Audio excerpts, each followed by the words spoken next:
20 سطور یا 7 اشعار پر مشتمل ہوں۔ زیادہ کی کوئی قید نہیں ہے۔ مزید تفصیلات کے لیے آپ حلیم صابر صاحب سے بذات خود رابطہ کر سکتے ہیں۔ خواہش مند حضرات کو ہم صابر صاحب کی تفصیلات کی ایک کاپی بھی ارسال کریں گے۔ نوٹ: مضمون موصول ہونے کی آخری تاریخ 30 دسمبر 2023 ہے۔ اس کے بعد موصول ہونے والی تخلیقات کو شامل کتاب نہیں کیا جائے گا۔ جی میں بہت شکر گزار ہوں آج کے اس پروگرام کے لیے ڈاکٹر سیدہ مہناز وارثی صاحبہ کی، جو بذات خود انٹرنیشنل ایوارڈنگ ہیں اور وہ راشٹریہ گورو سیکنڈ مدر ٹریزا ہیں، اور اس کے بعد ان کو راشٹریہ گورو سیکنڈ مدر ٹریزا اور ان کو وگیان بھون نئی دہلی سے ناری شکتی پرسکار بھی ملا ہے اور رانی لکشمی بائی ایوارڈی ہیں۔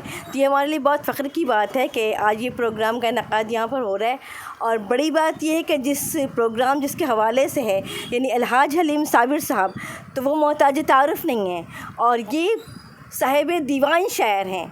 ہمارے بنگال سے 1910 میں سب سے پہلا دیوان جو شائع ہوا تھا علامہ رضا علی وحشت کلکتوی کا تھا۔ 1910 میں علامہ رضا علی وحشت کلکتوی کا دیوان شائع ہوا۔ اس کے 100 سال کے بعد یعنی 2010 میں الحاج حلیم صابر صاحب کا دیوان منظر عام پر آیا، یعنی 100 سال کے بعد یہ تاریخ دہرائی گئی ہے، اور یہ تاریخ اپنے آپ میں ایک مثال ہے جس کی جو الحاج حلیم صابر صاحب نے اس دیوان کو شائع کر کے ایک مثال قائم کی۔ ہم سبوں کے لیے بہت فخر کی بات ہے، اور آج کا یہ دن واقعی بہت کہہ سکتے ہیں کہ بہت ہی خوشگوار ہے اور بہت خوشی کا لمحہ ہے کہ آج ایسی عظیم شخصیتیں یہاں پر ہمارے ساتھ موجود ہیں، اور ہم لوگ انشاءاللہ بہت جلد بزم صابری کی جانب سے انظار البشر بارک پوری صاحب کے ایما پر بزم صابری کے تمام ممبران کی متفقہ رائے سے یہ تجویز منظر عام پر آئی ہے کہ ہم لوگ ان کے لیے الحاج حلیم صابر صاحب کی ذات مبارکہ پر ان کی شخصیت کے حوالے سے ایک کتاب کو ترتیب دیں جو آنے والی نسلوں کے لیے مشعل راہ ہو۔ جی، اور امید ہے کہ بہت جلد حلیم صابر صاحب سر کو میں مبارکباد پیش کرتی ہوں ڈاکٹر سیدہ مہناز وارثی صاحبہ کو، اور میں مبارکباد پیش کرتی ہوں انظار البشر بارک پوری صاحب کو، جو واقعی بہت اہم ہے، اور میں سر سے گزارش کروں گی وہ دعاؤں سے نوازیں تاکہ یہ کتاب جلد از جلد منظر عام پر آئے، کیونکہ بنگال کی تاریخ میں پہلی بار اس طرح کا اضافہ ہوا ہے، اور اس طرح سے یہ سلسلہ جاری رہے۔ شکریہ۔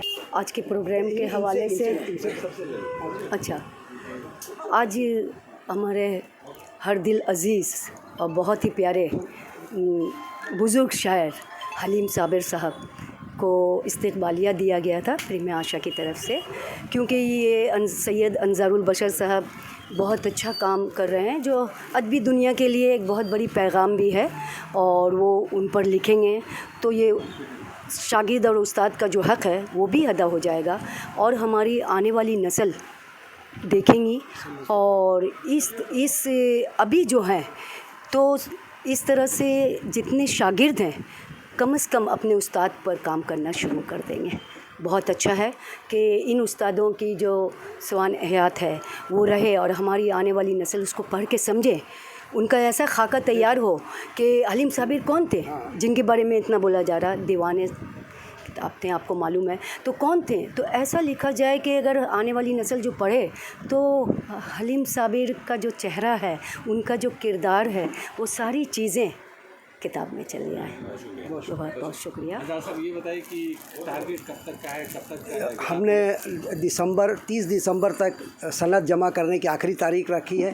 انشاءاللہ 2024 کے مارچ سے پہلے کتاب آ جائے گی۔ کتنے صفحات کے؟ یہ کتاب کم سے کم 350 صفحات کی ہوگی، اور اس پہ 70,000 روپے کا لاگت آئے گا۔ یہ صرف تحقیقی بھی کام رہے گا؟ تحقیقی نہیں، تمام لوگ حلیم صابر صاحب پہ بڑے بڑے قلمکار حلیم صابر صاحب کے پر اپنی صلاحیت بیان کریں گے، میں اسے اجرا کر دوں گا۔ یہ صرف بنگال کے لوگ ہیں؟ نہیں، پورے اندرون ہند بیرون ہند، اس میں قطر، مصر اور بامبے سے ابھی تک ہمارے پاس آلریڈی بھیج دیا ہے لوگوں لوگوں کو کیسے دعوت دے رہے ہیں؟ میں باقاعدہ فیس بک پر ان لوگوں کو دعوت واٹس ایپ پر لے رہا ہوں، فیس بک پر ان لوگوں کو دعوت دیا ہے، ہم نے دعوت نامہ بھیجا ہے، اس پر انہوں نے لبیک کہا اور اپنے اسناد وہ بھیج رہے ہیں۔ اور یہ جو خرچ ہے وہ اپنے؟ یہ تمام اخراجات میں اپنی ذمہ کر رہا ہوں۔ مجھے انظار البشر کہتے ہیں، یہ تمام خرچ جتنے اخراجات ہیں وہ میں اپنی ذمہ لے رہا ہوں۔ بھائی اصل میں اس شاعروں کو تو استقبالیہ دیا جاتا ہے، لیکن یہ منفرد استقبالیہ ہے. یہ ایک ایسی تحریک پیش کی ہے انظار البشر صاحب نے کہ وہ مجھے اپنا استاد مان کر میری شخصیت اور فن کے تعلق سے دنیا بھر کے اہل قلم سے مضامین لکھوا کر اس کو کتابی شکل میں پیش کرنا چاہتے ہیں. یہ ایک مثال بھی بنے گی دیگر اہل قلم کے لیے کہ وہ بھی اپنے اساتذہ کے حق میں اس طرح کی پیشکش کریں تاکہ استاد کا جو حق ہے ان کا کچھ ادا ہو. تو ہم سمجھیے کہ انہوں نے اپنی خواہش کا اظہار کیا تو میں نے کہا بھائی آپ کی محبت ہے، آپ کرنا چاہیں تو کریں، خرچ زیادہ آئے گا. انہوں نے کہا کہ نہیں، خرچ کی کوئی بات نہیں ہے، جتنا بھی خرچ ہوگا میں برداشت کر لوں گا. تو اب یہ ہے کہ میں اپنے بارے میں بہت زیادہ چیزیں پیش نہیں کر سکتا، بہت چیز پردہ خفا میں ہے. میری جتنی ادبی اور سماجی خدمات ہیں بہت ساری، ان سب کو مختلف قلم کاروں کے قلم سے جب منصۂ شہود پر وہ تمام چیزیں آئیں گی تو میرے جو شاگرد ہیں تلامذہ ان کو بھی اس کا علم ہوگا اور آنے والی نسل کو بھی اس کا معلومات میں اضافہ ہوگا کہ بھائی ہمارے بنگال میں ایک ایسی شخصیت رہی ہے جن کی خدمات یہاں سے لے کر اور بمبئی تک. میں نے 5 فلموں میں گیت لکھے، 2 فلمیں ریلیز ہوئی اور باقی 3 فلمیں رہ گئی. یہ سب تاریخ الگ الگ ہے. تو مختلف مضامین تمام آئیں گے تو اس میں بہت ساری چیزیں واضح ہو جائیں گی ہیں جو انظار البشر صاحب مبارکباد کے مستحق ہیں کہ انہوں نے اس کام میں پہل کیا ہے. اور بھی میرے ایک شاگرد نے اس کا اظہار کیا تھا، لیکن یہ پیشکش میں یہ آگے رہے، یہ مبارکباد کے مستحق ہیں اور انہوں نے ایک راہ دکھائی ہے اور بھی قلمکار اس طرف توجہ دیں گے. آپ تمام حضرات کا بہت بہت شکریہ. ایک اور سوال رہ گیا کہ یہ بار بار آپ کی شکایت رہتی ہے کہ لوگ باہر ہیرے تلاش کرتے ہیں، تو یہ کیسا رہا آپ کو؟ یہ اصل میں کہ ہمارے یہاں کے محققین جو ہیں وہ صرف مجھ پر نہیں ہے، بلکہ یہاں نساخ اور وہ پرویز شاہدی اور وحشت کلکتوی اور بہت سے ایسے شاعر ہیں جن کی مادری زبان بنگلہ تھی، لیکن ان لوگوں نے اردو زبان میں تعلیم حاصل کی، فارسی زبان سیکھی اور سمجھیے کہ شاعری میں بہت سارا کام کیا، لیکن وہ سب منظر عام پر آیا نہیں پوری طور سے. بس جو کچھ ہے بنگال ہی میں رہ گیا. اس کو واضح کرنے کی ضرورت تھی کہ پوری دنیا میں اس کا یہ ہوتا چرچا ہوتا. ہمارے یہاں کے مست کلکتوی بہت بڑے شاعر تھے، پوری دنیا میں ان کا شعر مشہور ہے. وہ لوگ اپنے اپنے گھروں میں ان کا تغرا لگاتے تھے، لیکن ان کا نام نہیں ہوتا تھا. محبوب ڈائریکٹر نے فلم میں وہ دیا ٹائٹل میں، لیکن ان کا نام نہیں ہوتا تھا. تو ایسے بہت سارے اشعار ہیں جو لوگوں کو ازبر ہے، یاد ہیں، لیکن لوگ نہیں جانتے ہیں کہ یہ شعر کس کا ہے. تو یہ سب طرح کی کتابیں آنے سے بہت ساری چیزیں سامنے آ جائے گی. نہیں، وہ تحقیقی کام جو ہے وہ ایک صاحب عاصم پیرزادہ صاحب وہ آئے تھے دلی سے ہم سے ملنے. تو انہوں نے وہ فلائٹ سے آئے اور ہوٹل میں ٹھہرے، چلے گئے اور مجھ سے وہ 20 کتابیں لے کے گئے اور انہوں نے کہا کہ یہ پہلی بار یو پی سے بنگال کے کسی قلمکار پر PhD کا کام کیا جا رہا. تو انہوں نے کہا کہ وقت کم ہے، ہم اس کو رجسٹریشن کرائیں گے خلیل کالج بریلی. انہوں نے کہا کہ اگر یہ اس کو PhD کا رجسٹریشن نہیں ہوا اس سال تو یہ شعبہ بند ہو جائے گا. تو انہوں نے ہم سے کتاب لی اور چلے گئے لے کے. اب ان کا کوئی شاگرد ہے وہ جو کہ PhD کرے گا اس پر. تو انہوں نے بتایا کہ یہ پہلا موقع ہے کہ یو پی سے کسی بنگال کے اہل قلم پر PhD کی جا رہی ہے. حالانکہ اور صوبہ کے لوگوں پر ہوئی ہے، لیکن یو پی والوں نے بنگال والوں پر PhD نہیں کی ہے. یہ پہلی بار پہلا موقع.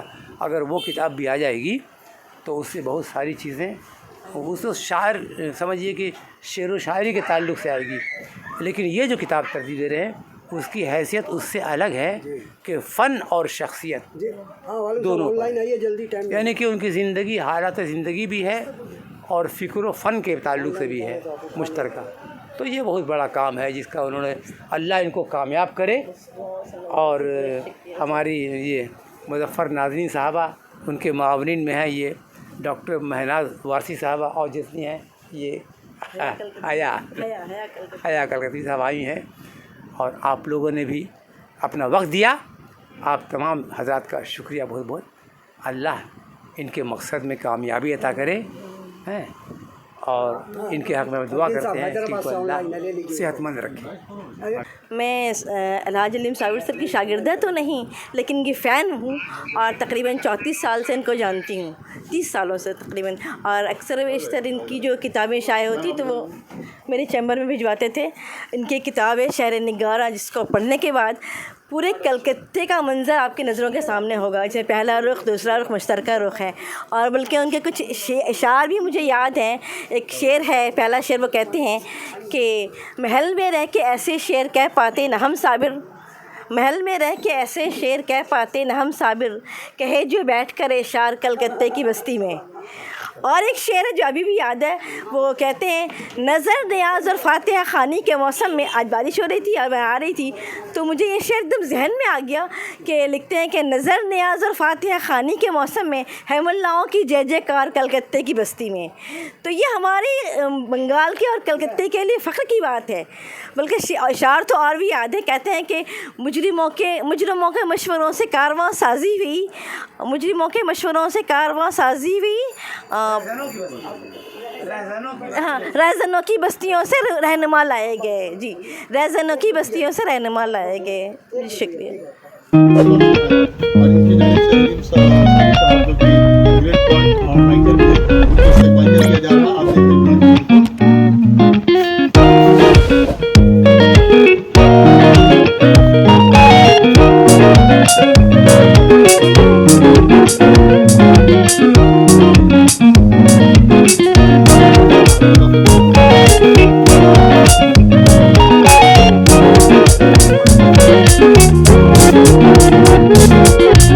Thank you.